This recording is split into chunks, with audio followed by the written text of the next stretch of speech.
والسلام على السيد البشير النذير وعلى آله وأصحابه ووارث حاله الأمين المتين محي الدين برحمتك يا أرحم الراحمين وبعد. أعوذ بالله من الشيطان الرجيم. بسم الله الرحمن الرحيم. لتؤمنوا بالله ورسوله وتعزروه وتوقروه وتسبحوه بكرة وأصيلا. صدق الله العظيم وبلغنا رسوله النبي الأمين الكريم الرؤوف الرحيم ونحن على ذلك لمن الشاهدين والشاكرين والحمد لله رب العالمين.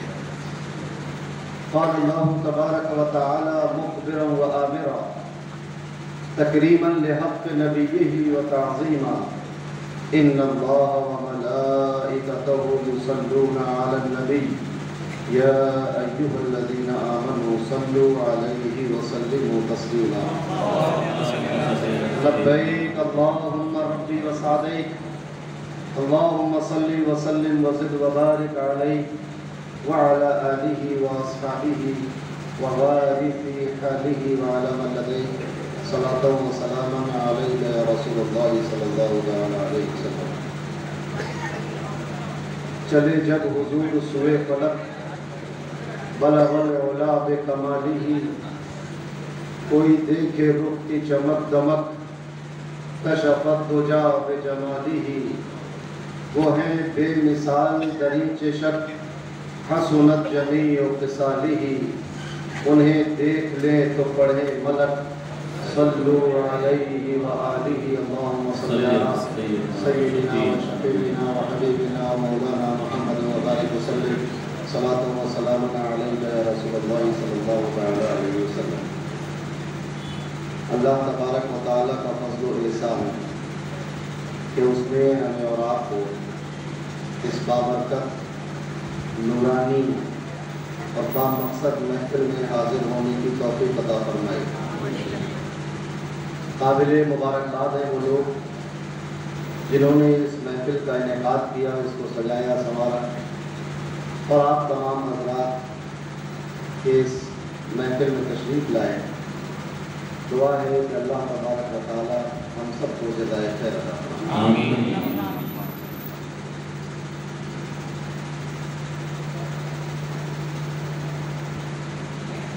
چند شعر قاری انعام صاحب کے مدرسے کے مدرس ہیں، ان کے شعر مجھے یاد آ رہے ہیں. سلام فرمائیے. کہتے ہیں کہ جو دن رات چشمے صنم دیکھتے ہیں، جو دن رات چشمے صنم دیکھتے ہیں وہ کب صورت جام جم دیکھتے ہیں، وہ کب صورت جام جم دیکھتے ہیں. اور نہ زاہد نہ شیخ حرم دیکھتے ہیں، نہ زاہد نہ شیخ حرم دیکھتے ہیں، جو ہم دیکھتے ہیں وہ ہم دیکھتے ہیں، جو ہم دیکھتے ہیں. اور جو زاہد ہیں دیر و حرم دیکھتے ہیں، جو زاہد ہیں دیر و حرم دیکھتے ہیں، اور ہم نقش قدم دیکھتے ہیں، اور ہم ان کا نقش قدم دیکھتے ہیں. کہتے ہیں کہ ہمارے نبی عرش اعظم پہ جا کر، ہمارے نبی عرش اعظم پہ جا کر خدا کو خدا کی قسم دیکھتے ہیں، خدا کو خدا کی قسم دیکھتے ہیں.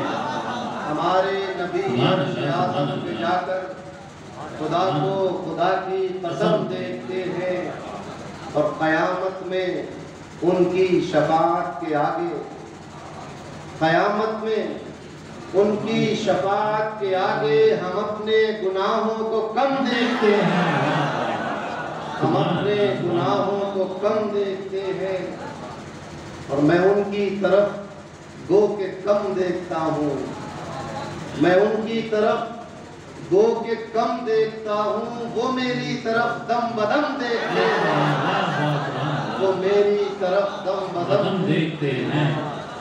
ہمارے نبی عرش اعظم پہ جا کر خدا کو خدا کی قسم دیکھتے ہیں. اللہم صلی علی سیدنا و شفیعنا و حبیبنا و مولانا محمد و بارک وسلم صلاۃ و سلام علیک یا رسول اللہ صلی اللہ علیہ وسلم. کہا جاتا ہے کہ نام کا اثر ہوتا ہے. کوئی کہا سنا ہوا یہ نام کا اثر ہوتا ہے. تو الحمدللہ اس ہال کی رونق دیکھ کر اس بات پر یقین آ گیا کہ نام کا اثر ہوتا ہے. آج بڑے سرکار کی برکتیں اور رونقیں اس حال میں نمایاں ہیں. سلطان العارفین کے نام سے موسوم یہ حال آج واقعی ایسا لگتا ہے کہ اس پر عرفاء کی نظر ہے. عارفین کا مرکز بنا ہوا ہے. اللہ تبارک و تعالیٰ سے دعا ہے کہ اسی طرح ہمیں اپنے اور اپنی چیزوں اور اپنے آپ کو بڑے سرکار سے منسوب کرنے کی توفیق عطا فرمائے. فیضان ہے چھوٹے بڑے سرکار، فیضان ہے چھوٹے بڑے سرکار. سبحان اللہ سبحان اللہ. تو یہ بڑے سرکار کا آستانہ یہاں سے قریب بھی. کل کی خطاب کے دوران وقت کا اندازہ نہیں ہو پایا تو 2 گھنٹہ خطاب ہوا اور مائک بھی کچھ ایسا تھا کہ میری آواز بیٹھ گئی. کافی کوشش کی کہ آواز کھل جائے. تو جتنی بھی ہے جیسی بھی ہے آپ کے سامنے. اور یہ نہ دیکھیے کہ میں میری آواز کیسی ہے، اس پر غور کریں کہ میں کہنا کیا چاہتا ہوں. تو پھر بات اور مزید سمجھ میں آئے. میں چاہتا ہوں کہ آج میں یہ بتاؤں کہ نبی کریم صلی اللہ علیہ وسلم کی ایسی تعظیم نہ کی جائے جو شرک ہو جائے. میں چاہتا ہوں کہ یہ اس بات کو واضح کروں کہ ہم نبی کریم صلی اللہ علیہ وسلم کی تعظیم میں اتنا آپے سے باہر نہ ہو جائے کہ معاذ اللہ وہ شرک بن جائے اور ہم پھر اللہ کی ناراضگی اور اس کے غضب پہ مستحق ہو جائے اور پھر شرک کرنے والوں کی طرح جہنم کا ایندھن بن جائے. تو میں چاہتا ہوں کہ قرآنی آیات کے مطابق اور علماء کے اقوال اور تفسیروں کے مطابق اس بات کو واضح کیا جائے کہ نبی کریم صلی اللہ علیہ وسلم کی تعظیم کتنی ہونی چاہیے. بہت زیادہ نہیں ہونی چاہیے کہ وہ شرک ہو جائے. اس کی ایک حد ہے. خوشی میں، فرد محبت میں، جذبات میں آ کر کوئی ایسی بات نہ کہی جائے کہ وہ شرک سے مل جائے. مثلا نبی کریم صلی اللہ علیہ وسلم کے تھوک کو لوگوں نے ہاتھوں میں لے کر منہ پہ ملا، جائز تھا. نبی کریم کے وضو کے پانی کو لوگوں نے سینے پہ ملا، یہ جائز تھا. نبی کریم کی جس اونٹ پر سوار ہوتے، اس اونٹ پر جو سواری جو زین اور کجاوا لگایا جاتا تھا، حالت ناپاکی میں صحابی اس لکڑی کو ہاتھ نہیں لگاتے تھے، یہ جائز تھا. مگر جب صدیق اکبر نے چاہا کہ نبی کو سجدہ کر لے تو منع کر دیا. تعظیم کی ایک حد ہے. میں عرض کرنا چاہتا ہوں کہ چونکہ میلاد النبی کا ماحول ہے، اس میں ہمیں یہ سمجھ میں آنا ہے ہر آدمی نبی کی تعظیم کر رہا ہے، ہر آدمی رسول اللہ کا ادب کرنا چاہتا ہے. تو اس کو یاد رکھیں کہ وہ ادب اور تعظیم عبادت کی لائن میں نہ ٹکرا جائے گا، وہ شرک نہ بن جائے. اس لیے میں یہ چاہتا ہوں کہ آج یہ واضح ہو کہ شرک کیا ہے، تعظیم کسے کہتے ہیں، اور تعظیم کی ایک حد ہے. اللہ کی جو تعظیم کی جاتی ہے وہ الگ ہے، وہ عبادت کہلاتی ہے. اس کے بعد کسی کی تعظیم عبادت نہیں ہو سکتی. تو رسول اللہ کی بھی اتنی تعظیم کرو جتنی جائز ہے. ناجائز طور پر نبی کریم صلی اللہ علیہ وسلم کی عظمت اور فضیلت بیان کرنا یہ بالکل اچھی بات نہیں. تو قرآن حکیم ہم سے کیا مطالبہ کرتا ہے کہ ہم کس طرح کی تعظیم کریں، کیسا ادب رکھیں اور کتنی محبت کر لیں اور کیسی عزت کریں، کیسی توقیر کریں. قرآن کی زبان میں سنتے ہیں. اللہ تبارک و تعالیٰ نے ارشاد فرمایا لِتُؤْمِنُوا بِاللَّهِ وَرَسُولِهِ۔ قرآن مطالبہ کر رہا ہے، اس سے پہلے کی آیت میں جو بیان کیا گیا ہے تو وہ بیان کر کے اللہ نے فرمایا تاکہ تم اللہ اور اس کے رسول پر ایمان لے آئے۔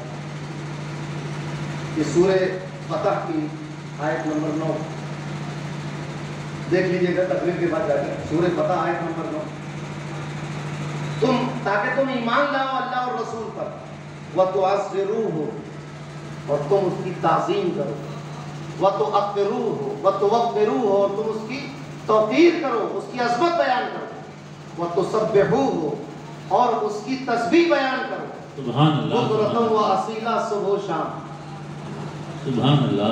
اب یہاں تک یہ تین چیزیں ہیں، غور سے سنیے گا۔ ایک ہے اللہ اور رسول پر ایمان لانا، اور اس کے بعد تین چیزیں اور بیان کی گئی، تعظیم یعنی تعظیم، توقیر یہ بھی اس کا مطلب بھی عزت کرنا ہے، اور تسبیح بیان کرنا، بکرۃ و اصیلا، صبح و شام۔ مفسرین نے کہا یہ تو ظاہر ہے کہ ایمان لیا ہو اللہ اور رسول پر، تو واضح ہو گئی بات، دونوں کو اللہ کا الگ ذکر ہو گیا اور اس کے رسول کا الگ ذکر ہو گیا، پتہ چلا کہ اللہ کی ذات الگ ہے، وَرَسُولِهِ میں رسول کی ذات الگ ہے، تو اللہ رسول دونوں پر ایمان لاؤ، بات واضح ہوگی۔ مگر مسئلہ یہاں آتا ہے کہ وَتُعَزِّرُوهُ، اب یہاں پر ایک ضمیر استعمال کی گئی، اس ایک کی تعظیم کرو، وَتُوَقِّرُوهُ، اور اس ایک کی توقیر کرو، وَتُسَبِّحُوهُ، اور اس ایک کی تسبیح بیان کرو، بُكْرَةً وَأَصِيلًا، صبح و شام۔ سبحان اللہ۔ بعض مفسرین نے کہا وَتُعَزِّرُوهُ میں جو ہو ضمیر ہے یہ کلمہ جلالت کی طرف لوٹے گی، یعنی اللہ کی عزت کرو، اس کے ساتھ کسی کو شریک نہ کرو، عبادت کے لائق صرف اسے سمجھو، وَتُوَقِّرُوهُ خالق اسے جب سمجھو، رازق اسے سمجھو، وَتُسَبِّحُوهُ تمام عیبوں سے پاک بولنے کا اس کا عقیدہ رکھو کہ اللہ تمام عیبوں سے پاک ہے، اس کی تسبیح بیان کرو، نمازیں پڑھو، بُكْرَةً وَأَصِيلًا، صبح و شام۔ مگر میں یہ چاہتا ہوں کہ اب مفسرین میں اختلاف ہو گیا، کوئی کہتا ہے کہ یہ تُعَزِّرُوهُ وَتُوَقِّرُوهُ کی ضمیر نبی کریم کی طرف لوٹے گی، کوئی کہتا ہے کہ اللہ کی طرف لوٹے گی۔ میں یہ چاہتا ہوں کہ ایک ایسا حوالہ پیش کروں، دیکھیں ہم تو جو مانتے ہیں اس کو مانتے ہی، جو ہماری بات نہیں مان رہا ہو وہ بھی مان لے، یہ سہولت دینا چاہتا ہوں میں ذات میں یہ ایک سہولت دینا چاہتا ہوں۔ تو میں بغیت المرتاد ایک کتاب ہے ابن تیمیہ، انہوں نے اس آیت کریمہ کا جو معنی بیان کرا ہے وہ سنتے چلیے، وَتُعَزِّرُوهُ وَتُوَقِّرُوهُ وَتُسَبِّحُوهُ بُكْرَةً وَأَصِيلًا کہتے ہیں فَالتَّسْبِيحُ لِلَّهِ وَحْدَهُ، تسبیح تو صرف اور صرف اللہ کی ہوگی، وَالتَّعْزِيرُ وَالتَّوْقِيرُ لِلرَّسُولِ، والتعظیم والتوقیر رسول کی ہوگی، والایمان باللہ ورسولہ، ایمان اللہ اور اس کے رسول دونوں پر رہے گا۔ اب عزت رسول کی ہونی ہے، عظمت رسول کی بیان ہونی ہے، تسبیح اللہ کی ہونی ہے، یہی تو فرق ہے۔ جب ہم کہتے ہیں سبحان اللہ تو ہم اس میں رسول کا ذکر نہیں کرتے، اللہ کا ذکر، کیونکہ کہہ دیا ہے کہ فالتسبیح للہ وحدہ، صرف اللہ کی تسبیح ہونی ہے، اور پوری کائنات اللہ کی تسبیح بیان کر رہی ہے، اللہ کا ذکر کر رہی ہے، اللہ کو یاد کر رہی ہے، اللہ کو مان رہی ہے۔ مگر اس مقام پر مجھے ایک روایت یاد آتی ہے، حدیث میں الفاظ یہ ہیں، اذا کما ذکرت ذکرت معی، روایت کے الفاظ یہ کما ذکرت ذکرت معی، یعنی اللہ اپنے حبیب سے ارشاد فرماتا ہے حدیث قدسی میں کہ جب جب میرا ذکر ہوگا میرے ساتھ تیرا ذکر ہوگا، تسبیح للہ وحدہ، تسبیح تو صرف اللہ کی ہوتی ہے، اگر اس کے ساتھ رسول کا ذکر بھی ہوتا ہے، وَتُوَقِّرُوهُ اللہ کے رسول کی تعظیم بھی بیان کی جائے گی اور توقیر بھی کی جائے گی، مگر کتنی کی جائے گی؟ سوال تو یہ بتا کتنی کرنا ہے، کیا حد سے زیادہ کرنا ہے یا اس کی کوئی حد ہے؟ یقیناً اس کی ایک حد ہے، اور وہ حد کیا ہے ملاحظہ کرتے چلیں۔ نبی کریم صلی اللہ علیہ وسلم کے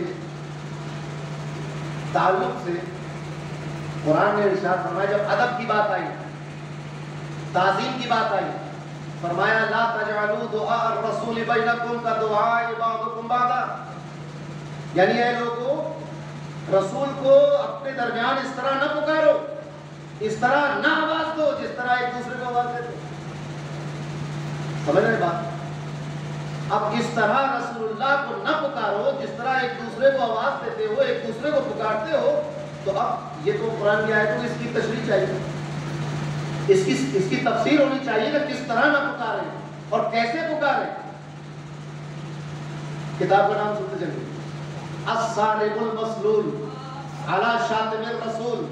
ابن تیمیہ کی مارکۃ الآراء کتاب ہے، اس میں فرماتے ہیں کہ ابن تیمیہ نے یہ کہا اس آیت کی تفسیر میں، خص اللہ نبیہ فی ہذہ الایام المخاطبہ، اللہ نے اپنے نبی کو خاص کر لیا ہے اس آیت میں خطاب کرنے کے لیے کہ اس کے نبی کے ساتھ کس طرح خطاب کیا جائے گا. جب نبی کی محفل میں پہنچو گے، جب مدینے مکے پہنچو گے تو کس طرح نبی کو پکارو گے. اب عربی پڑھوں گا تو ٹائم زیادہ ہو جائے گا، وقت کم ہو گیا. یہ تو ابن تیمیہ کہتے ہیں کہ اللہ نے اس آیت مبارکہ میں اپنے پیارے نبی سے آپ کی شاعر شان خطاب کیا. کیسا خطاب کیا؟ شاعر شان. اسی وجہ سے اللہ رب العزت نے اس بات سے منع فرما دیا، اس بات سے منع کر دیا ہے کہ لوگ آپ کو اے محمد، اے احمد، اے ابو قاسم کہہ کر پکارے. عربی کے الفاظ یہ کہ یا محمد، یا احمد، یا ابو قاسم، اس طرح کہہ کر نبی کو نہ بلاؤ. یہ نبی یہ ہمارے لیے تو جائز ہے، مگر جب نبی کو یا محمد کہہ کے پکارو گے، اللہ کہتا ہے لا تجعلوا، اس طرح نہ پکارو، یہ جائز نہیں ہے. پتہ یہ چلا کہ جس طرح عام لوگوں کو نبی کے بعد پوری دنیا پھر عام ہو گئی، عام لوگوں کو نام لے کر پکارتے ہو، خبردار کسی کی ہمت نہیں ہے کہ رسول اللہ کے سامنے کہے یا محمد، نہ کہنا. تو پھر کیا کہیں؟ محمد نہ کہیں تو کیا کہیں؟ لوگوں کو منع کر دیا اللہ نے. عید میلاد النبی منانا ناجائز نہیں ہے، مگر یا محمد کہہ دینا ناجائز ہے. ایسے مخاطب کر لینا کہ جیسے آپس میں ایک دوسرے کو بلاتے ہو، ایسے بلانا ناجائز ہے. اس آیت کریمہ سے آگے سنیے کیا کہتے ہیں. کہتے ہیں کہ منع فرما دیا کہ لوگ اے محمد، اے احمد، اے ابو قاسم کہہ کر پکارے، بلکہ وہ یہ کہیں. یہ کون کہہ رہا ہے؟ الصارم المسلول میں ابن تیمیہ لکھ رہے ہیں کہ بلکہ وہ یہ کہیں یا رسول اللہ، یا نبی اللہ، اور سمجھو یہ کہیں یا رسول اللہ، یا نبی اللہ. آگے کہتے ہیں آخر آپ کو اس طرح کیوں نہ پکارتے. آگے وجہ بیان کر رہے ہیں کہ آخر آپ کو یا رسول اللہ، یا نبی اللہ کہہ کر کیوں نہ پکارتے، جبکہ خود اللہ نے آپ صلی اللہ علیہ وسلم کو مخاطب کرتے وقت ایسی تکریم فرمائی.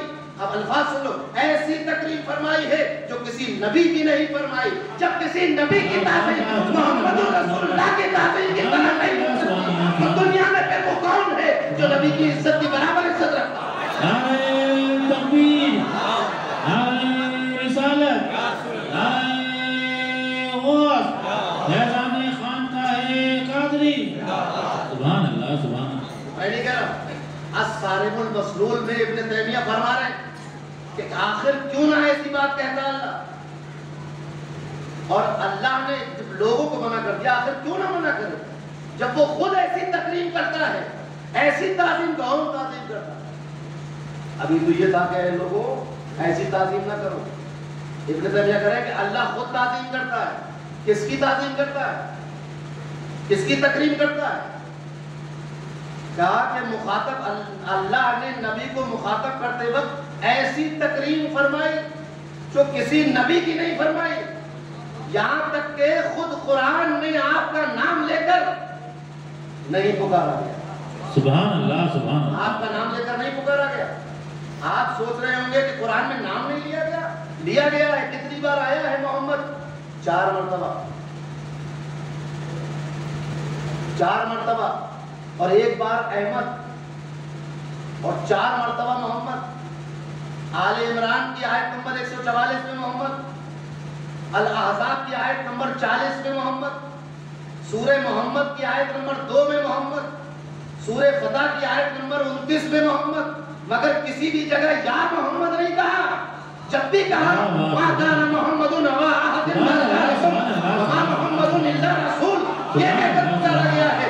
کبھی پکارنے کے لیے محمد نہیں کہا گیا، اسمہ احمد کہا گیا ہے، یا احمد نہیں کہا گیا. یعنی نبی کی خبر دی گئی ہے، لوگوں کو بتایا گیا کہ محمد ایسے ہے، محمد رسول ہے، محمد خاتم النبیین ہے، مگر یا محمد نہیں کہا گیا.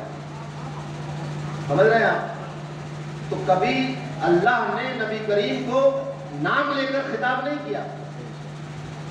یہ تو قرآن کی بات ہے، اس کو ابن تیمیہ بھی کہہ رہے ہیں. نام لے کر نہیں فرمایا. پھر کیا فرمایا؟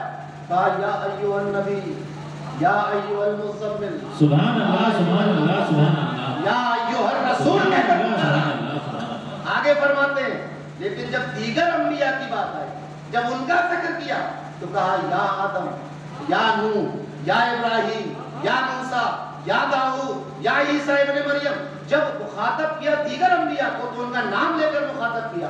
جب رسول اللہ سے کچھ کہنا ہوا تو یا ایھا النبی کہہ کر انا ارسلناک شاہدا و مبشرا و نذیرا وما ارسلناک الا رحمۃ للعالمین. نبی نے فرمایا کہ اے محمد ہم نے تمہیں ایسا کر دیا، اے احمد ہم نے تمہیں ایسا کر دیا. جب بھی کہا تو نبی کہا، رسول کہا، مدثر کہا، مزمل کہا.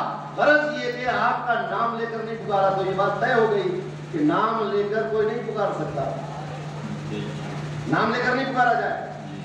آگے فرماتے ہیں، یہاں پر بس نہیں ہے، آگے فرماتے ہیں تعظیم کیسی ہونی چاہیے کہ نام لے کر نہ پکارو. یاد رکھنا بات. اب کوئی انسان اس بات کا حق نہیں رکھتا کہ رسول اللہ کے پاس جاؤ کہ یا محمد، یا رسول اللہ کہیں، یا نبی اللہ کہیں، یا حبیب اللہ کہیں، سبحان اللہ یہ سب کہیے.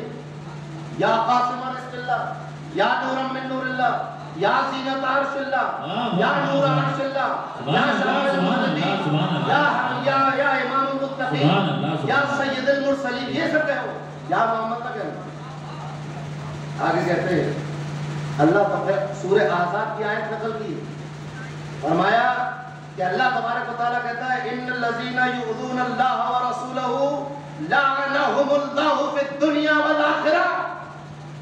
جس نے اللہ اور اس کے رسول کو اذیت دی، وہ لوگ جو رسول اللہ کو اور اللہ کو اذیت دیتے ہیں، اللہ نے دنیا اور آخرت میں ان پر لعنت فرما دی. اب یاد رکھو کہ اگر تعظیم میں کمی ہو گئی اور کسی جملے اور لفظ سے رسول اللہ کو ایذا پہنچ گئی تو اللہ نے اعلان کر دیا ہے کس بات کا؟ لعنہم اللہ. اللہ نے اس شخص پر لعنت کر دی ہے جو رسول اللہ کو ایذا پہنچا. اب ایک بات سنتے چلیے، دنیا میں کوئی ہے جو اللہ کو ایذا پہنچا دے؟ پھر یہ کہنے کیا ضرورت تھی ان الذین یؤذون اللہ ورسولہ؟ اللہ کو ایذا پہنچا دے کوئی؟ کون ہے جو اللہ کو ایذا پہنچا دے؟ رسول اللہ ایک راستے سے گزر رہے ہیں، ایک گڑیا کوڑا پھینک رہی ہے، سمجھ میں آتا ہے کہ ایذا پہنچائی ہے. رسول اللہ نماز پڑھ رہے ہیں، کوئی اوجھڑی لا کے رکھ دیتا ہے، سمجھ میں آتا ہے کہ ایذا پہنچائی ہے. رسول اللہ کی ازواج مطہرات پر تہمت لگا رہے ہو، سمجھ میں آتا ہے کہ ایذا پہنچا رہے ہیں. رسول اللہ کو مر کر مٹی میں ملنے والا بولتے ہو، سمجھ میں آتا ہے کہ ایذا پہنچا رہے ہو. مگر اللہ کو ایذا پہنچا. اللہ تو اس احساس سے پاک ہے جس احساس کے ذریعے ایذا محسوس کی جاتی ہے. اس کو کوئی مار نہیں سکتا، اس پہ کوئی پھینک کے چیز نہیں مار سکتے آپ، اس کے راستے میں گڈھے نہیں کھود سکتے، کانٹے نہیں بچھا سکتے، گالی حقوقت وہاں پہنچتی نہیں گالی، اس کو گالی ہوتا. کیسے ایذا؟ وہ ان جذبات سے پاک ہے جس سے ایذا ہوتی ہے، وہ فرق ہوتی ہے.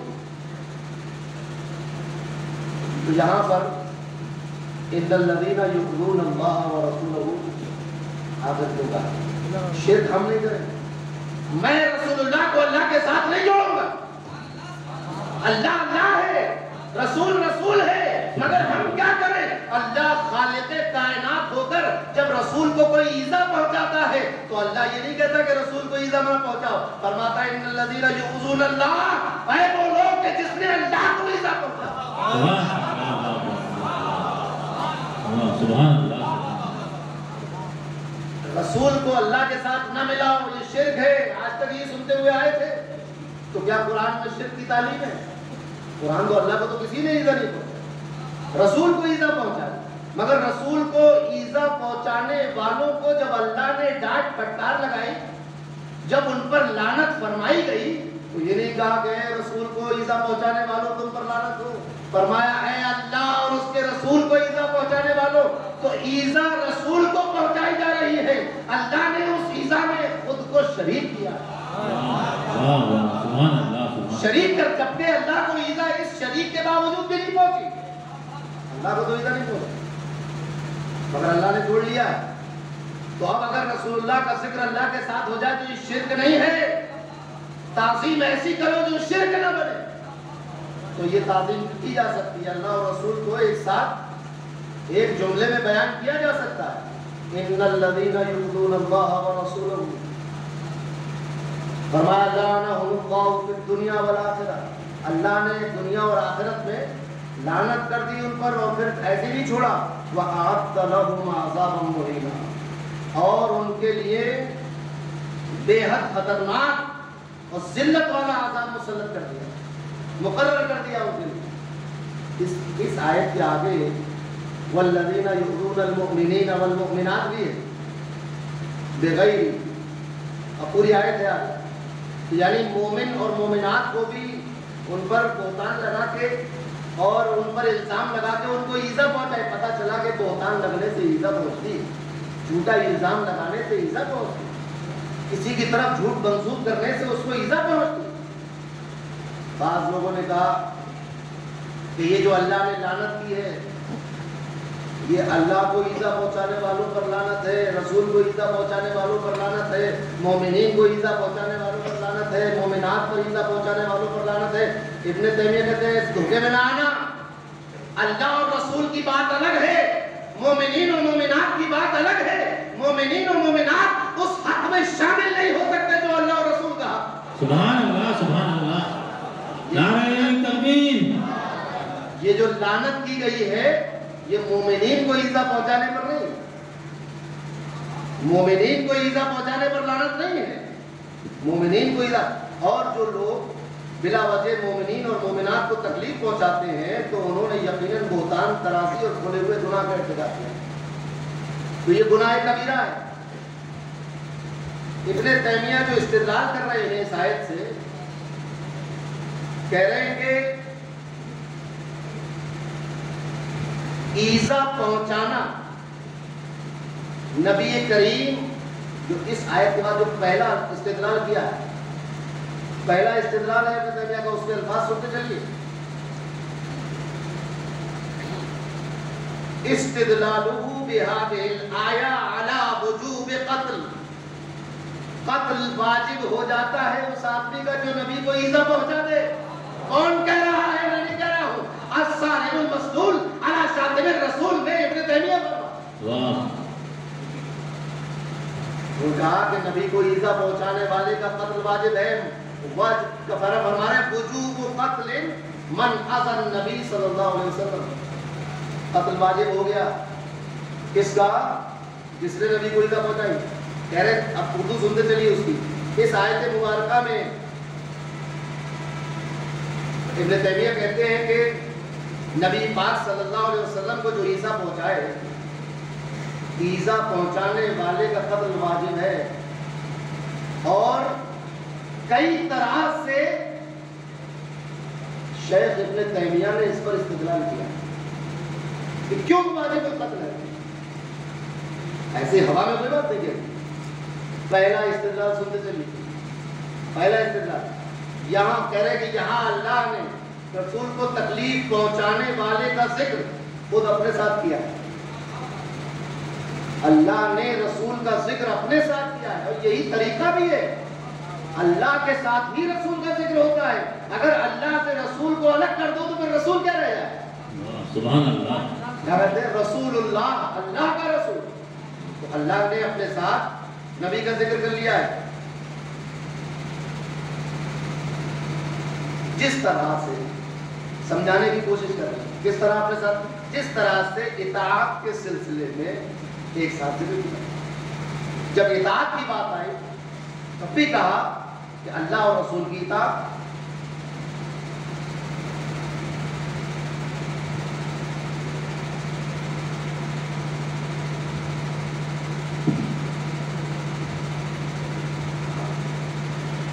اطاعت اور اللہ اور رسول کی ایک ساتھ جس طرح بیان کی، اسی طرح ایذا پہنچانے میں بھی اللہ نے اپنے رسول کو اپنے ساتھ شریک کر لیا۔ تو لفظ شریک پر اتنا چونکنا چاہیے، اللہ نے شریک کیا ہے، شرک نہیں ہے، یہ والا شریک شرک نہیں ہے۔ جیسے اطاعت کے سلسلے میں ایک ساتھ ذکر فرمایا، لہذا جس نے اللہ کے رسول صلی اللہ علیہ وسلم کو تکلیف پہنچائی تو اس نے اللہ کو بھی تکلیف پہنچائی، جبکہ اللہ کو تکلیف پہنچتی نہیں۔ اب میں یہاں سے یہ مطلب نہیں نکالتا ابن تیمیہ کی بات کا کہ یہ اللہ کو تکلیف پہنچنے کے قائل ہے، میں نہیں مانتا۔ مجھے پتا ہے کہ یہ کہنے کا مقصد ہی یہ ہے کہ گویا جو رسول کو تکلیف پہنچاتا ہے، جو رسول کی بے عزتی اور گستاخی کرتا ہے، گویا اس نے اللہ کی گستاخی کی۔ میں ابن تیمیہ کے منہ میں وہ بات نہیں ڈالتا جو وہ کہنا نہیں چاہتے، تو پھر مجھے بھی یہ حق حاصل ہونا چاہیے کہ میرے منہ میں وہ بات نہ ڈالی جائے جو میں نے کہی۔ تو اگر ہم بڑے سرکار جا کر مزار کی چادر کو بوسہ دیں تو کل اسے سجدہ نہ کہنا، وہ سجدہ نہیں ہے، وہ بوسہ ہے، چومنا کہتے ہیں اس کو، سجدہ نہیں کہتے۔ وہی چومنا جو چومنا نبی کریم نے امام حسن کے ساتھ کیا، امام حسین کے ساتھ کیا، وہی چومنا جو حضرت فاطمہ کو چومنا، وہی چومنا جو صحابہ منبر رسول کے ساتھ کرتے تھے، وہی چومنا ہے جو کعبے کے دروازے پہ ہوتا ہے، وہی چومنا ہے، سجدہ نہیں ہے۔ تو ابن تیمیہ بھی یہی کہنا چاہ رہے ہیں کہ رسول کو تکلیف پہنچاؤ گے تو گویا تم نے اللہ کی توہین کر دی۔ اللہ کو میں اس بات کا میں نہیں کہتا کہ ابن تیمیہ اس بات کے قائل ہے کہ اللہ کو بھی تکلیف پہنچتی ہے، معاذ اللہ کو کیسے تکلیف پہنچتی ہے، تو بات ہے اس بات۔ تو رسول اللہ کو تکلیف پہنچائی، اس نے اللہ کو بھی تکلیف پہنچائی، اور یہ صریح نص میں وارد ہو گیا ہے۔ یہاں پر صریح نص قرآن کی آیت ہے، سورہ احزاب کی آیت نمبر 57-58، یہ جو میں نے ابھی پڑھی تھی، جو لوگ اللہ اور رسول کو ایذا پہنچاتے ہیں تو صریح نص میں وارد ہے، لہذا جس نے اللہ کو تکلیف پہنچائی وہ کافر ہے، مباح الدم ہے، اس کا خون جائز ہے، قتل کر دیا جائے ایسے آدمی کو ابن تیمیہ کے فتوے پر، جو اللہ کے رسول کو ایذا پہنچاتا ہے، بے عزتی کرتا ہے ان کی۔ یہ بات اس طرح بھی واضح ہوتی، خدا کے کہہ رہے ہیں، یہ بات اس طرح بھی واضح ہو جاتی ہے کہ اللہ تعالیٰ نے اللہ اور رسول کی محبت، اللہ اور رسول کی رضا، اللہ اور رسول کی اطاعت کو ایک چیز قرار دیا ہے، یہ الگ الگ نہیں ہے۔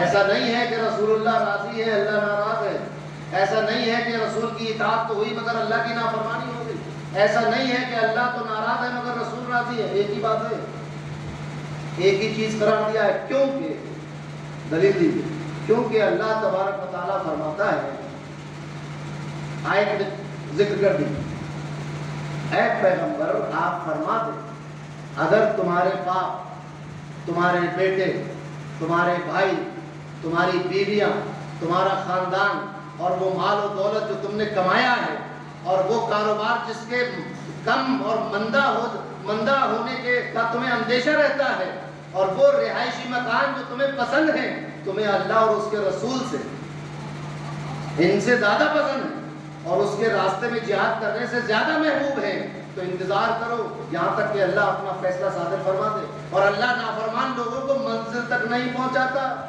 بے شک بے شک، سمجھ رہے بات؟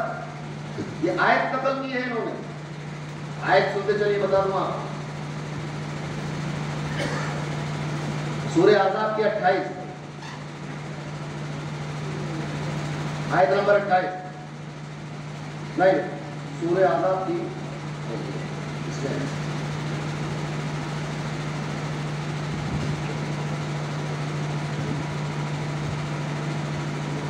سورہ توبہ کی آیت نمبر 24 نوٹ کر لیجیے۔ یہاں اللہ نے ذکر کر دیا کہ تمہارے قل ان کان آباؤکم و ابناؤکم، یہ ساری باتیں آ گئی، یعنی باپ، بیٹے، بھائی، بیویاں، تمہارا خاندان، تمہارا مال، تمہاری تجارت، تمہارے گھر، اگر یہ تمہیں اللہ اور اس کے رسول سے زیادہ پسند ہے تو تمہیں ہدایت نہیں ملے گی۔ یہ کون کہہ رہا ہے؟ قرآن کا سورہ توبہ کی آیت نمبر 24۔ تو یہ استدلال پیش کیا ہے۔ اور متعدد مقامات پر فرماتا ہے، مطلب اللہ اور اس کے رسول کی اطاعت کرو. اس طرح کی آیتیں بہت ہیں. اور ایک مقام پر اللہ نے فرمایا کہ اللہ اور اس کے رسول اس بات کے زیادہ حقدار ہے کہ لوگ ان کو راضی کر لیں. اور ضمیر ایک راضی کرنے میں اللہ اور اس کے رسول میں کوئی فرق نہیں کیا. اللہ نے فرمایا واللہ ورسولہ احق ان یرضوہ، اللہ اور اس کے رسول زیادہ حقدار ہے کہ انہیں راضی کیا جائے. سبحان اللہ، سبحان اللہ. آیت نمبر 62، آیت نمبر 62 ہے، لکھ لیجیے. اللہ اور رسول اس بات کے زیادہ حقدار ہے کہ اسے راضی کیا جائے. ذکر دو کا اللہ یعنی واللہ ورسولہ، اللہ اور اس کا رسول احق کو زیادہ حقدار ہے ان یرضوہ کہ اس کو راضی کیا جائے. ہونا ہی چاہیے تھا کہ اللہ اور رسول اس بات کے زیادہ حقدار ہیں کہ ان کو راضی کیا جائے، مگر آیا کہ اس کو راضی کیا جائے. اور یہ دلیل میں سیف الجبار اور المعتقد سے نہیں لایا، یہ ابن تیمیہ کے سارے یہ نقطہ کس نے پیش کیا؟ شیخ ابن تیمیہ نے پیش کیا کہ اللہ نے اپنے راضی ہونے میں اتنا قریب کیا رسول اللہ کو، اتنا قریب کیا، اتنا شریک کیا اپنے ساتھ، اتنا شریک کیا اپنے ساتھ کہ ضمیر بھی دو کی نہیں رہا، ضمیر بھی ایک. پتا چلا کہ یہ راضی ہونا اور ناراض ہونا یہ ایک ہی بات ہے، دو چیزیں نہیں ہیں. ایسا نہیں ہے کہ نعت پڑھو گے تو رسول راضی ہوں گے اللہ ناراض ہوگا، راضی دونوں ہوں گے. اور ایسا نہیں ہے کہ رسول کی توہین کرو گے تو صرف رسول ناراض ہوں گے اللہ ناراض نہیں ہوگا، ایسا نہیں ہے. بلکہ اللہ فرماتا ہے کہ تم ماں باپ کو راضی کرنا چاہتے ہو اچھی بات ہے، بچوں کو راضی رکھنا چاہتے ہو اچھی بات ہے، بیویوں کو راضی رکھنا چاہتے ہو اچھی بات ہے، تم پڑوسی کو راضی رکھنا چاہتے ہو اچھی بات ہے، اپنے گراہک کو راضی رکھنا چاہتے ہو اچھی بات ہے. حق کا یردو، مگر سب سے زیادہ حقدار اللہ اور رسول ہے کہ اس کو راضی کیا. نعرہ تکبیر، نعرہ رسالت، نعرہ غوث، فیضان خانقاہ قادری. سبحان اللہ، سبحان اللہ. ان سب چیزوں سے تو آپ دیکھ رہے ہیں اللہ اور رسول کا حق الگ ہے، دنیا اور دنیا والوں کا حق الگ ہے، ان کا مقام الگ ہے. اب مجھے بتائیے واللہ ورسولہ احق ان یرضوہ، رسول اللہ کی تعظیم کہاں تک کرنی ہے ہمیں؟ وہی حد قائم کرو. ان کی عبادت نہیں کرتے، تعظیم اتنی کرنی کہ ان کو اللہ نہیں کہنا، ان کو الوہیت کے درجے پر نہیں لے جانا. باقی تو احق ان یرضوہ اس بات کا اشارہ کر رہا ہے کہ تعظیم مصطفیٰ اور ادب مصطفیٰ کی کوئی حد مقرر نہیں کی جا سکتی، کہ جو ادب اور جو حق اللہ کا ہے اللہ نے وہی حق اپنے حبیب کو عطا کیا. سبحان اللہ، سبحان اللہ، سبحان اللہ. نعرہ تکبیر، نعرہ رسالت، نعرہ غوث. سبحان اللہ، سبحان اللہ، سبحان اللہ. راضی کرنے میں اللہ اور اس کے رسول میں کوئی فرق نہیں رکھا. یہ نقطہ میرا نہیں ہے، یہ ایمان افروز بات میری نہیں ہے، میں تو ناقل ہوں. یہ شیخ ابن تیمیہ کا نقطہ ہے کہ اللہ اور اس کے رسول، اب یہ حق ایک ہے، حق میں دونوں شریک ہیں، مگر ابن تیمیہ کو مشرک کوئی نہیں کہتا. کوئی انہیں مشرک کہتا ہے؟ کیوں نہیں کہتے مشرک؟ جبکہ وہ آیت پیش کر رہے ہیں کہ بتائیے اللہ اور رسول میں کوئی فرق نہیں. آپ یہ کہیں گے کہ ابن تیمیہ نے یہ کب کہا کہ اللہ اور رسول میں فرق نہیں؟ انہوں نے تو آیت پیش کی، اور آیت کے بارے میں تو سب کا ایمان ہے کہ یہی ہے نہیں ایمان، یہی تو ایمان ہے کہ اللہ اور اس کے رسول کو راضی کرو. کہ راضی کرنے میں کوئی فرق نہ ہونا، یہ تو آیت پیش کی انہوں نے. ان کے الفاظ میں اگر ہوتا کہ اللہ اور رسول میں کوئی فرق نہیں ہے تو یہ بات ہے سمجھنا. اگر کوئی شخص اپنی زبان میں اپنے الفاظ میں یہ کہے کہ اللہ اور رسول میں کوئی فرق نہیں تو کیا ہو جائے گا؟ اگر ہو جائے گا بتائیے آپ کو. جو آپ لوگوں کی معلومات آج کل واٹس ایپ اور فیس بک پہ چل رہی ہے، اس کے حساب سے اگر کوئی یہ کہے کہ اللہ اور رسول میں کوئی فرق نہیں تو آدمی کیا ہے؟ سنیے ابھی یاد رکھیے گا وہ آدمی کیا ہے. سنیے فرمایا کہ اللہ اور اس کے رسول اس بات کے زیادہ حقدار ہیں کہ اس کو راضی کیا جائے. اس آیت میں اللہ نے ایک ضمیر لوٹائی ہے جس میں اس بات کی طرف واضح اشارہ ہے کہ اللہ کی خوشنودی رسول کی خوشنودی اور رسول کی رضا اللہ کی رضا ہے. بات سمجھ آئی؟ وَإِرْضَاءُ الرَّسُولِ فِيهِ إِرْضَاءُ لِلَّهِ وَقَالَ أَيْضًا وَقَالَ إِنَّ الَّذِينَ يُبَايِعُونَكَ إِنَّمَا يُبَايِعُونَ اللَّهَ. اب یہ صاحب المسئول کی عبارت نکل رہی ہے سورہ فتح کی آیت نمبر 10 کہ وہ لوگ کہ جنہوں نے رسول اللہ سے بیعت کی ہے. اللہ فرما رہا ہے کہ وہ لوگ اے میرے حبیب وہ لوگ کہ جنہوں نے تم سے بیعت کر لی. ان الذین یبایعونک جنہوں نے تم سے بیعت کی ہے انما یبایعون اللہ انہوں نے اللہ سے بیعت کی ہے. سبحان اللہ سبحان اللہ سبحان اللہ. بیعت جو ہے وہ ہاتھ پہ ہاتھ رکھ کے کی جاتی ہے ایسے کی جاتی ہے بیعت ہاتھ پہ ہاتھ رکھ کے. فرمایا ان الذین یبایعونک انما یبایعون اللہ ید اللہ فوق ایدیہم. ان کے ہاتھوں پر اللہ کا ہاتھ ہے. ہاتھ تھا رسول اللہ. اللہ نے کہا ان کے ہاتھ پر اللہ کا ہاتھ ہے. اب مجھے بتاؤ کہ تعظیم کہاں تک کرنی ہے؟ کیا ہے کہ جہاں تک رسول کی تعظیم کو روک دیا جائے قرآن تو رسول کی تعظیم یہ کہہ کر بیان کرے کہ حبیب یہ تیرا نہیں میرا ہاتھ ہے. اللہ کہتا ہے کہ رسول اللہ کی تعظیم ایسی کرو کہ اللہ تک نہ پہنچے. یاد رکھو رسول کی تعظیم کر کے ہی لوگ اللہ تک پہنچتے ہیں. رسول کی تعظیم اللہ تک نہ پہنچے تو بات ہی محمد سے کیونکہ ان کی تعظیم کیے بغیر کوئی اللہ تک پہنچ نہیں سکتا.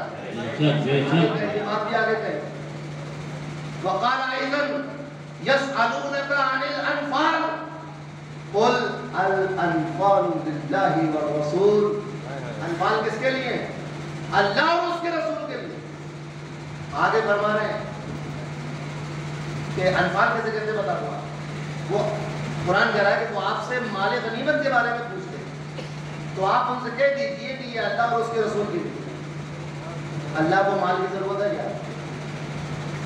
اور وہ بھی مال غنیمت. مگر یہ رسول اللہ کی عزت کی خاطر ہے نا یہ ساری بات ہے کہ ان کو مال غنیمت کے حصول میں تنہا نہیں چھوڑا. جب ان کا کوئی مرید بنا تو تنہا نہیں چھوڑا. جب ان سے کسی نے بیعت دی تو تنہا نہیں چھوڑا. جب ان کو کسی نے راضی کیا تو تنہا نہیں چھوڑا. جب ان کی کسی نے اطاعت دی تو تنہا نہیں چھوڑا. اور جب ان کا کسی نے دل دکھایا تو تنہا نہیں چھوڑا. اللہ ہاتھ سے پاک ہے. اللہ دل سے پاک ہے. اللہ جذبات سے پاک ہے. اللہ احساسات سے پاک ہے. مگر جب احساس مصطفیٰ کی بات آتی ہے تو کہتا ہے میں بھی محسوس کرتا ہوں. جب دست مصطفیٰ کی بات آتی ہے کہتا ہے کہ یہ اللہ کا ہاتھ ہے. جب رسول اللہ کے دل ملول ہونے کی بات آتی ہے کہتا ہے کہ اللہ کو غمگین کر دیا تم. اللہ کے ساتھ ایسا نہیں ہونا چاہیے. اور جب مال غنیمت دینے کی بات آتی ہے تو کہتا ہے کہ یہ اللہ اور رسول کا مال. اللہ نے جب کہیں تنہا نہیں چھوڑا اپنے ساتھ یا تو اس نے رسول کو شریک کیا یا خود رسول کے ساتھ شریک ہوا باتیں کی. سبحان اللہ سبحان اللہ سبحان اللہ سبحان اللہ. اس طرح کی شرکت شرک نہیں ہے.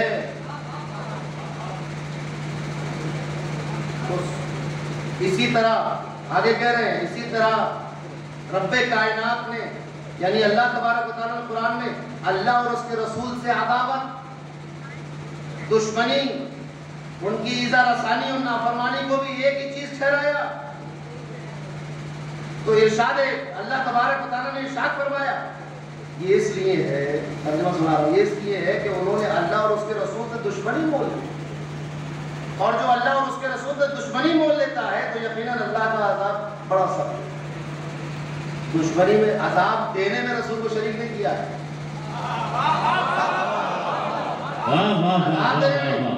خوش ہونے میں تو رسول کو شریک کیا. نعمتیں عطا کرنے میں تو رسول کو شریک کیا. عفو درگزر کرنے میں رسول کو شریک کیا. معاف کرنے میں رسول کو شریک کیا. جنت دینے میں رسول کو شریک کیا. مگر جب عذاب دینے کی بات آئی فرمایا کہ اللہ کا عذاب یہ ہے وما ارسلناک الا رحمۃ للعالمین. اے محبوب جب عطائیں ہوں گی میرے ساتھ تو بھی عطا کرے گا. جب راضی کرنے کی بات میں بھی بخشوں گا، تو بھی بخشے گا، مگر جب عذاب دینا ہوگا تو محبوب تو نہیں عذاب دے، عذاب میں دوں گا۔ فرمایا کہ اللہ کا عذاب خطرناک ہے۔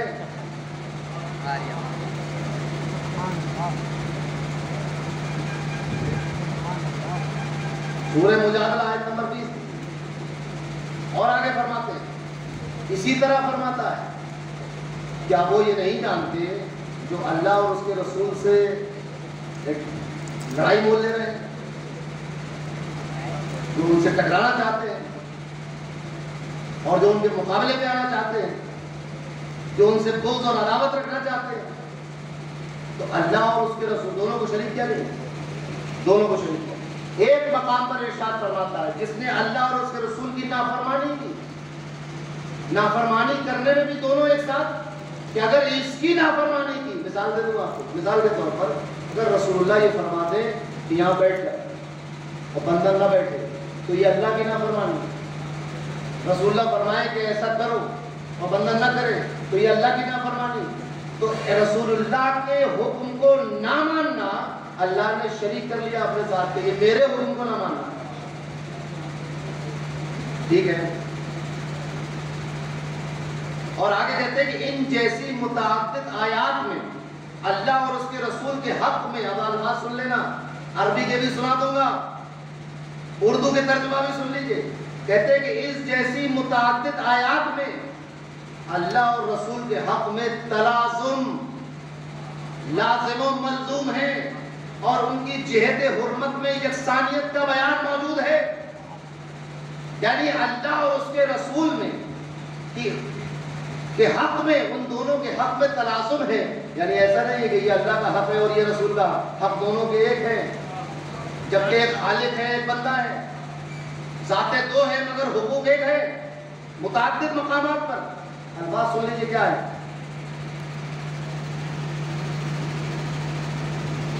وفی ھذا وغیرہ بیان التلازم الحقین، تلازم الحقین ہے، اور آگے فرما رہے کہ لہذا جس نے رسول کو ایذا پہنچائی اس نے اللہ کو ایذا دی، اور جس نے رسول اللہ صلی اللہ علیہ وسلم کی اطاعت کی اس نے اللہ کی اطاعت کی، کیونکہ غور سے سننا، کیونکہ امت کا تعلق، غور سے سننا، کیونکہ کون کہہ رہا ہے، بتائیے کون کہہ رہا ہے، یہ بات ابن تیمیہ کرے، کیونکہ امت کا تعلق رب سے رسول کے بغیر نہیں ہو سکتا۔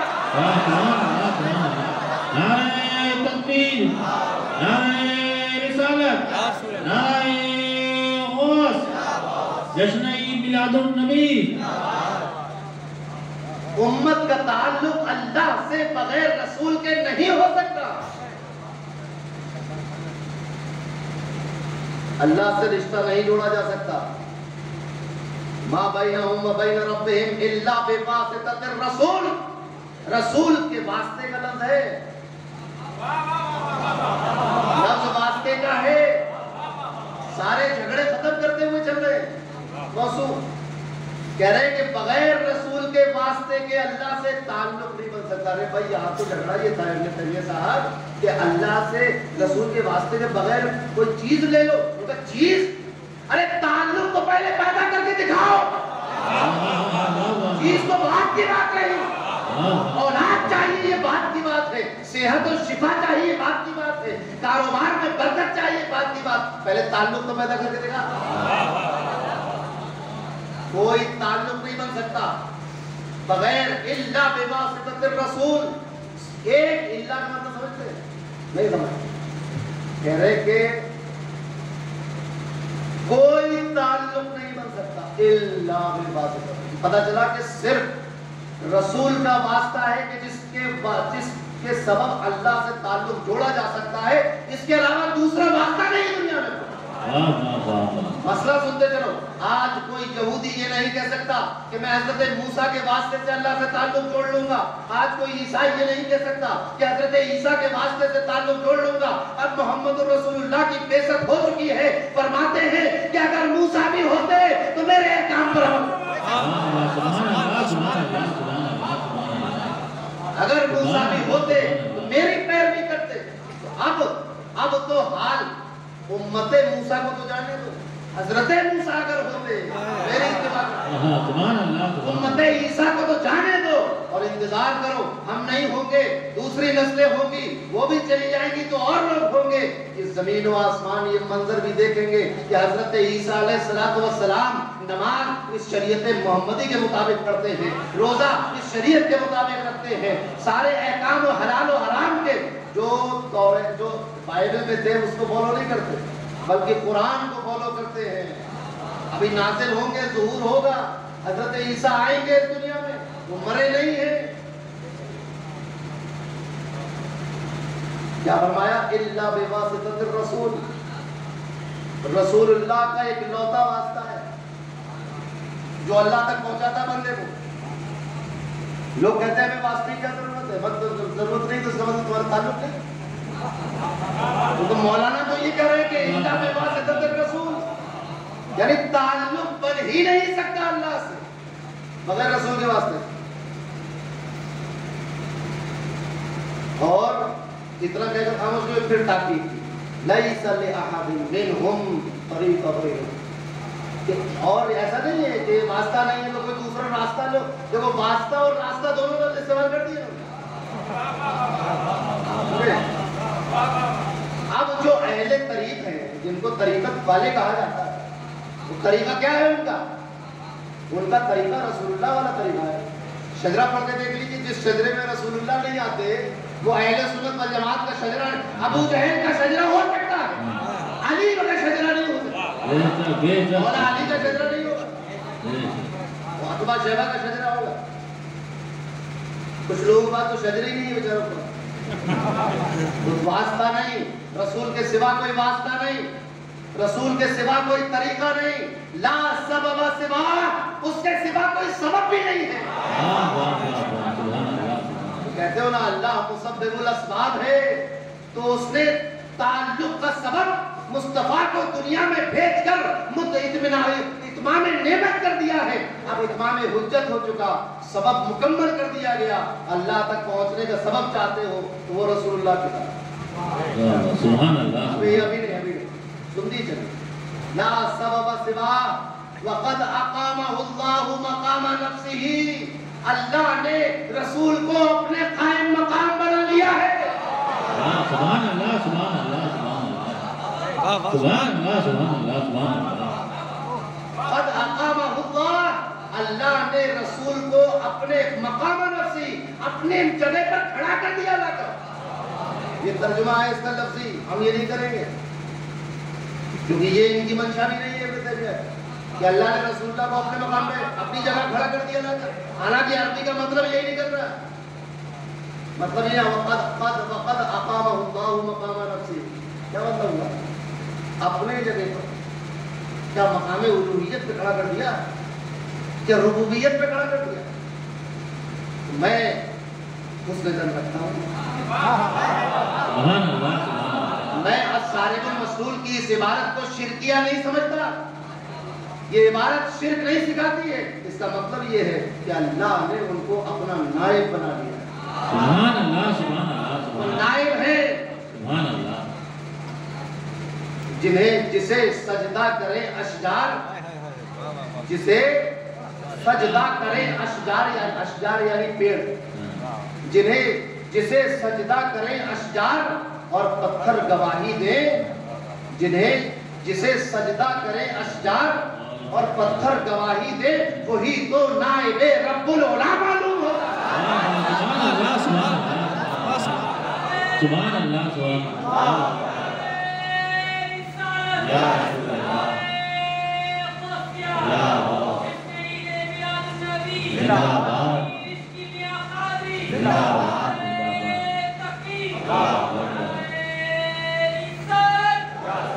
بتاؤ کہاں تک ادب کرو گے رسول اللہ کا؟ ان کی تعظیم کہاں تک جائز ہے؟ ان کی تعظیم کہاں تک جائز ہو سکتی ہے؟ ان کی تعظیم یہاں تک جائز ہے قد اقامہ اللہ مقام نفسہ، کہ اللہ نے انہیں اپنا نائب، سبحان اللہ، سبحان اللہ، سبحان اللہ، سبحان اللہ، نائب رب العالمین ہے، نائب خالق العالمین ہے، نائب مالک یوم الدین ہے۔ کون؟ قد اقامہ مقام نفسہ، کہ اس کو اللہ نے اپنے حبیب کو اپنا نائب بنا لیا۔ آگے اس کی تشریح بھی کر رہے ہیں، نائب کیسے؟ لوگ یہ سمجھے کہ صرف پیغام پہنچانے میں نائب ہے۔ فرمایا فی امری، حکم دینے میں، سمجھے؟ حکم دینے میں، یعنی جو حکم رسول دیں گے وہ حکم الہی ماننا پڑے، ورنہ یہی اور روکنے میں، جس چیز سے روک دیں گے وہ سمجھنا پڑے گا کہ اللہ نے روکا ہے۔ وہ اخباری ہی، اور خبریں دینے میں، اب میں پوچھنا چاہتا ہوں کہ کون سی خبر دینے میں؟ کہہ رہے ہیں کہ امر میں، حکم دینے میں، منع کرنے میں اور خبر دینے میں کون سی خبر؟ یہ بھی کھولتے چلو، وہ کون سی خبر ہے جو اللہ کی طرف سے رسول دینے والے ہیں؟ اگر وہ ایسی خبر ہے جو اخبار میں چھپی ہوئی ہے تو بھئی سبھی کو معلوم ہے، یقیناً یہ کوئی ایسی خبر ہے جو غیب کی خبر ہے، کوئی ایسی خبر ہے جو پوشیدہ ہے، یہ ایسی خبر ہے جس کو انسان اپنے علم کی بنیاد پہ نہیں جان سکتا، یہ غیب کی خبر ہے۔ غیب کی خبر دے، جو غیب تو صرف اللہ جانتا ہے، کیسے بتائے گا بندوں کو؟ تو غیب کی خبر دینے میں واسطہ بنایا، نائب بنایا ہے اپنا۔ اب لوگ اپنی اصلاح کر لیں جو یہ کہتے ہیں کہ رسول اللہ کو غیب نہیں معلوم، غیب اتنا معلوم، اتنا غیب کا علم کہ علام الغیوب کے نائب بنے ہوئے ہیں۔ سبحان اللہ، سبحان اللہ، سبحان اللہ۔ جو دلوں کے حالات جانتا ہے اس کے نائب بنے ہوئے ہیں، جو سینوں کی بات جانتا ہے اس کے نائب بنے ہوئے ہیں، جو علام الغیوب ہے اس کے نائب بنے ہوئے ہیں، جو فعال لما یرید ہے اس کے نائب بنے ہوئے ہیں، جو یوم قیامت کا مالک ہے اس کے نائب بنے ہوئے ہیں، جو موت و حیات کا مالک ہے اس کے نائب بنے ہوئے ہیں، جو روزی کا مالک ہے اس کے نائب بنے ہوئے ہیں، جو بارش برساتا ہے اس کے نائب بنے ہوئے ہیں، جو کھیتیاں اگاتا ہے اس کے نائب بنے ہوئے ہیں، جو بیماروں کو شفا دیتا ہے اس کے نائب بنے ہوئے ہیں۔ سبحان اللہ، سبحان اللہ، سبحان اللہ، سبحان اللہ۔ اور نائب، اب آپ نائب جتنا جس کو نائب کو جتنا جو سمجھتے ہو آپ اپنے حساب سمجھتے نہیں، نائب کے جو اختیارات آپ سمجھتے ہو سمجھتے نہیں، اور نہ جانتے ہو تو کلیکٹریٹ جا کے پوچھنا کہ ڈی ایم کے نائب کے اختیارات کیا کیا ہے، یا صدر جمہوریہ کے نائب کے اختیار کیا کیا ہے، یا نائب وزیر اعلیٰ کے اختیار کیا کیا ہے، دیکھتے چلو، ہمارے پاس ٹائم نہیں۔ اور سنیے، فی امرہ و نہیہ و اخبارہ، خبر دینے میں، و بیانہ، بیان کرنے میں۔ پتہ یہ چلا کہ اب قرآن کی کسی آیت کا جو مطلب رسول بتا دیں گے وہی اللہ کی مراد ہے۔ سبحان اللہ، سبحان اللہ، سبحان اللہ، سبحان اللہ، سبحان اللہ، سبحان اللہ۔ بیان کرنے میں اللہ کے نائب ہیں، تو اب قرآن کے جس لفظ کا جو مطلب بتا دیں گے وہی مانا جائے گا، اور یہ کہا جائے گا یہی اللہ کی مراد ہے۔ تو بیان کرنے میں آگے سنیے، اتنا بیان، فلا یجوز، تو جائز نہیں ہے، کیا چیز عید میلاد نہیں بنا، کیا جائز نہیں ہے؟ کیا میلاد جائز نہیں ہے؟ کیا سلام جائز نہیں ہے؟ ابن تیمیہ کہتے ہیں فلا یجوز ان یفرق بین اللہ ورسولہ، اب یہ جائز نہیں ہے کہ اللہ اور اس کے رسول میں فرق کیا جائے۔ سبحان اللہ، سبحان اللہ، سبحان اللہ، سبحان اللہ، سبحان اللہ، سبحان اللہ۔ اور ہم ان میں سے نہیں جو آدھی ادھوری بات پڑھیں، مکمل بات سنیے۔ لا یجوز ان یفرق بین اللہ ورسولہ فی شیء من هذه الامور، ان معاملوں میں، کوئی چار معاملے ہی تو ہیں، چار معاملے کون سے ہیں؟ کسی چیز کو حلال کر دینا، فی امرہ حلال کر دینا، ونہیہ حرام کر دینا۔ رسول اللہ جس چیز کو چاہے حلال کر دے، جس چیز کو چاہے حرام کر دے، اور خبر بتانے، غیب کی خبر بتا دے، اور قرآن کا بیان کر دے، ان معاملوں میں اللہ اور اس کے رسول میں فرق کرنا جائز نہیں ہے۔ اب بتاؤ رسول کی تعظیم کہاں تک پہنچی؟ سبحان اللہ، سبحان اللہ، سبحان اللہ، سبحان اللہ، الوہیت تک نہیں پہنچی کہ وہ اللہ نہیں ہے۔ ہمارا عقیدہ یہ ہے عبدہ و رسولہ، عبد ہیں، اس کے بندے ہیں، اس کے رسول ہیں، مگر شان، عظمت اور بلندی کا عالم یہ ہے کہ اس کے نائب بنے ہوئے، اس کے نائب ہیں، جو چاہے حلال کرے، جو چاہے حرام کرے، جو چاہے خبر دے دے، جو چاہے بیان کرے، تو سب اللہ کا مانا جائے، کوئی فرق نہیں اللہ اور اس کے رسول میں کوئی فرق نہیں۔ اب اگر کوئی یہ کہتا ہے کہ اللہ اور اس کے رسول میں کوئی فرق نہیں تو مشرک نہیں ہوگا، تفصیل پوچھی جائے گی کہ کس ناحیے سے، ہم تو یہی کرتے ہیں، میں یہی کروں گا کہ اگر آپ یہ کہتے ہیں کہ اللہ اور اس کے رسول میں کوئی فرق نہیں، ارے بھائی کیسے اس کی جہت بتا دیں، آپ کہیں گے کہ حکم دینے میں، مسئلہ بتانے میں، خبر دینے میں، منع کرنے میں، بیان کرنے میں، ہاں تو بھائی بات ٹھیک، مگر ایک بات دیکھ کر فتویٰ لگا دینا کہ یہ شرک اور یہ بدعت، کبھی پوچھ کر تو دیکھیے کہ بڑے سرکار کے مزار پر لوگ سجدے کی نیت سے جاتے ہیں کہ چومنے جاتے ہیں؟ پوچھنا چاہیے نا، بڑے سرکار کا میں ذکر اس لیے کر رہا ہوں کہ یہ حال اٹھی کے نام کیا بے شک بے شک۔ عارفین اور جو ہے انگلش کا لفظ، عارفین عربی کا لفظ، انگلش عربی ملا کے بنا عارفین اور، سمجھ رہے ہیں؟ ورنہ قاعۃ العارفین ہوتا ہے، اس کا نام اگر عربی ہوتا، اس کو قاع کہا جاتا ہے۔ اور تو اس سے پتہ چلا کہ بھائی ہم تو جو ہے وہ لڑائی والے نہیں ہیں، محبت سے رہتے ہیں، انگلش بھی ہے، عربی بھی ہے، ایک ہی سب میں کھڑے ہو گئے، نہ کوئی بندہ رہا اور نہ کوئی بندہ، کیونکہ بڑے سرکار میں انگریزی بولنے والے بھی آتے ہیں، ہندی بولنے والے بھی آتے ہیں، پنجابی بولنے والے بھی آتے ہیں، عربی والے بھی آتے ہیں، اردو والے بھی آتے ہیں، کوئی فرق نہیں۔ یہ تھی پہلی وجہ، یہاں تک ابن تیمیہ کی پہلی وجہ چل رہی تھی اللہ اور رسول کو ساتھ میں رکھنے کی۔ ایسی 3 وجوہات اور ہیں، کہا کہ اور دوسرے طور پر ثانیاً اسی آیت میں جو گزری تھی پیچھے، اس آیت میں اللہ اور رسول کی ایذا رسانی کرنے والوں اور دیگر مومنین اور مومنات کی ایذا رسانی کرنے والوں میں فرق ہے۔ لوگ یہ کہہ رہے تھے کہ سب کا ایک ہی حکم ہے، ان کا دیگر مومنین کو رسول کے برابر نہ سمجھو، کیونکہ رسول کو اللہ نے اپنے حق میں شامل کر لیا۔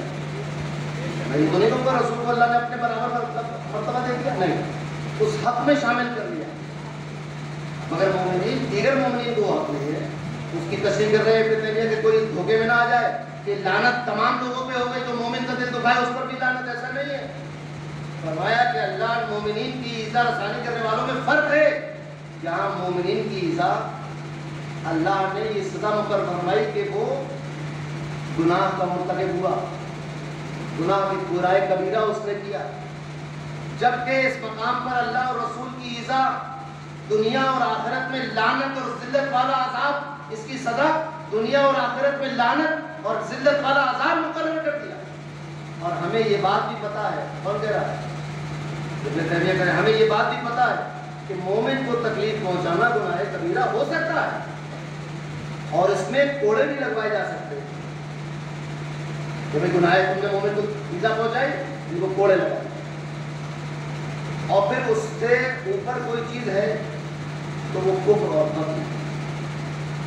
آخرت میں قیامت کے دن رحمت سے محروم کر دیا گیا تو وہ کافر ہی ہوگا۔ اب مومن کو ایذا پہنچانا کفر نہیں ہے، رسول اللہ کو ایذا پہنچانا کفر ہے، اس کی دلالت اچھا کیا ہے۔ آخرت میں رحمت سے محروم کر دیا گیا تو وہ کافر ہی ہوگا، اس لیے کہ مومن کبھی اس سے قریب تو ہوتا ہے، یعنی لعنت سے قریب تو جاتا ہے مگر لعنتی نہیں ہوتا، مباح الدم نہیں ہوتا، کیونکہ خون بہا کو روکنا بھی تو اللہ کی عظیم رحمت ہے، کسی کے جان مال کی عزت کی جان کی حفاظت کرنا بھی تو اللہ کی رحمت ہے، لہذا وہ اس مومن کے حق میں ثابت نہیں ہے۔ خون بہا سمجھے، مباح الدم ہونا یعنی اس کا قتل واجب ہو گیا، تو یہ خالی مومن کو ایذا رسانی پر اتنا بڑا نہیں ہے، بلکہ رسول اللہ کوئی ایذا پہنچانے والے کی سزا قتل ہے ان کے نزدیک۔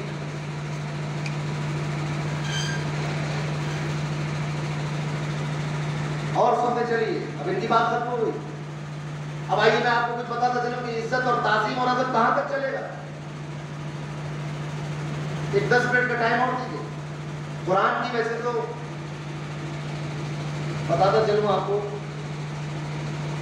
کہ سورہ فتح کی آیت نمبر 9، آراف کی 157، سورہ نور کی 63، الحجرات کی 1 سے لے کر 5، پھر توبہ کی 120ویں آیت، احزاب کی 53ویں آیت، توبہ کی 24ویں آیت، آل عمران کی 132ویں آیت، سورہ فتح کی 10ویں آیت، انفال کی آیت نمبر 1، پھر انفال کی آیت نمبر 13، پھر مجادلے کی آیت نمبر 20، پھر توبہ کی آیت نمبر 63، پھر نساء کی آیت نمبر 14، پھر الاحزاب کی آیت نمبر 57-58، پھر الاحزاب کی آیت نمبر 6. اتنا میٹر لے کے آیا.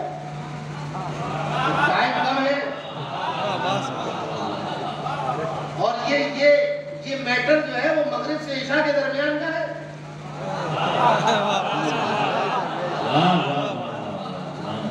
تھوڑی دیر ظہر کے بعد 1 آدھا گھنٹہ بیٹھا تھا، اس کے بعد مغرب سے عشاء. اگر اتنا ٹائم نہیں ہے، گنجائش نہیں ہے، تو فاروق بھائی نے اتنی محبت سے جلسہ سجایا ہے، اگلے سال بھی جلسے کی اجازت گنجائش رکھنی چاہیے. ایسے تو پوری راتیاں نکال دیں مشکل ہو جائے. اب آپ کو میں ایک نمونہ دیتا چلوں. ابھی تو قرآن کی بات چل رہی تھی، اب بخاری پہ آ جائیے. بخاری شریف پہلے آیت سن لیجیے. اللہ نے ارشاد فرمایا یا ایھا الذین آمنوا لا ترفعوا اصواتکم فوق صوت النبی ولا تجهروا له بالقول كجهر بعضكم لبعض ان تحبط اعمالكم وانتم لا تشعرون. فرمایا اے ایمان والو، اپنی آواز کو نبی کریم کی آواز پر بلند نہ کرو اور ان کو ایسے لہجے میں نہ پکارو جیسے آپس میں ایک دوسرے کو پکارتے ہو. اگر پکارا یا اگر آواز بلند کی، ان تحبط اعمالکم، تمہارے تمام اعمال خارج کر دیے جائیں گے، وانتم لا تشعرون، اور تمہیں اس بات کی ہوا بھی نہیں لگے گی. سمجھ گئے؟ اب اس آیت کریمہ کی تشریح کے لیے بھی 2 گھنٹے چاہیے، مگر میں آپ کو بخاری کی ایک روایت سناتا ہوں اسی آیت سے متعلق. جب یہ آیت نازل ہوئی تو ایک صحابی تھے، ثابت بن قیس رضی اللہ تعالیٰ عنہ، ربیع انصاری، جنگ یمامہ میں شہید ہوئے. انس بن مالک اس کی روایت کرتے ہیں. بخاری کی کتاب المناقب ہے، 3613 نمبر ہے اس حدیث کا، سرچ کر لینا جا کر. 3613 کتاب المناقب. حضرت انس بن مالک کی روایت کہ جب یہ آیت نازل ہوئی تو ایک دن نبی کریم نے ثابت بن قیس کو نہیں پایا. یہ کم ہے جو مجمع ہے اس میں ثابت بن قیس نہیں دکھائی دے رہے. پوچھا کہ کیا ہوا ثابت بن قیس؟ پورا طویل حدیث ہے. کیا ہوا؟ پتہ یہ چلا کہ ثابت بن قیس یہ کہتے ہیں کہ میں تو جہنمی ہو گیا. کیوں جہنمی ہو گئے؟ انہوں نے کہا کہ میری آواز بلند ہے اور آیت میں آ چکا ہے کہ جس نے آواز بلند کی اس کے اعمال غارت کر دیے جائیں. اب سنتے چلو، اعمال غارت ہونے پر جہنمی ہونے کا احساس. ارے بھائی اعمال ختم ہوئے تھے دوبارہ کر لیتے ہیں کام. اس پہ اتنا افسوس کرنے کے بعد اگر آپ کو پتا چلے کہ جمعرات میں جو آپ نے نمازیں پڑھی تھی وہ رد ہو گئی ہیں، دہرائیے، آپ دہرا لیں. یا آپ نے جو رمضان میں 3 روزے شروع کے رکھے تھے وہ دہرانا پڑے گا، آپ دہرا لیں. اس میں اتنا افسوس کر کے اپنے گھر کو بند کر کے سر جھکا کے بیٹھ کے رونے کی کیا ضرورت تھی 3 دن تک؟ انہوں نے کہا کہ میں جہنم، پتہ ہی چلا کہ رسول کے سامنے آواز بلند کرنا اور ان کو عام لہجے میں پکار لینا یہ کفر ہے، گناہ نہیں ہے. یہ کفر ہو جاتا ہے، اس کو گناہ سمجھ کر چھوٹی بات نہیں ہے کہ معافی مانگ لیں. اور ایسا کفر ہے کہ اس کی خبر بھی نہیں ہوتی انسان کو کہ ہم خالی ہو گئے. تو ثابت بن قیس نے کہا کہ میں تو جہنمی ہو گیا، دوزخی ہو گیا. کہ میری آواز، جب یہ خبر نبی کریم کو پتہ چلی کہ ثابت بن قیس اپنے گھر سے اس لیے نہیں نکلتے اور رو رہے ہیں مسلسل کہ ان کی آواز بلند ہے اور وہ کہتے ہیں کہ میں اہل نار میں سے ہوں. نبی کریم نے اس قاصد کو کہا، فرمایا اذهب الیہ، دوبارہ چلے جاؤ. کہاں چلے جاؤ؟ ثابت بن قیس کے پاس. اذهب الیہ فقل له، اے ثابت بن قیس کی خبر لانے والے، اب میری طرف سے خبر لے کر چلے جاؤ اور ثابت بن قیس سے کہو انک لست من اہل النار، کہ تم جہنمی لوگوں میں سے نہیں ہو، ولیکن من اہل الجنہ. سبحان اللہ، سبحان اللہ، سبحان اللہ. نعرہ تکبیر.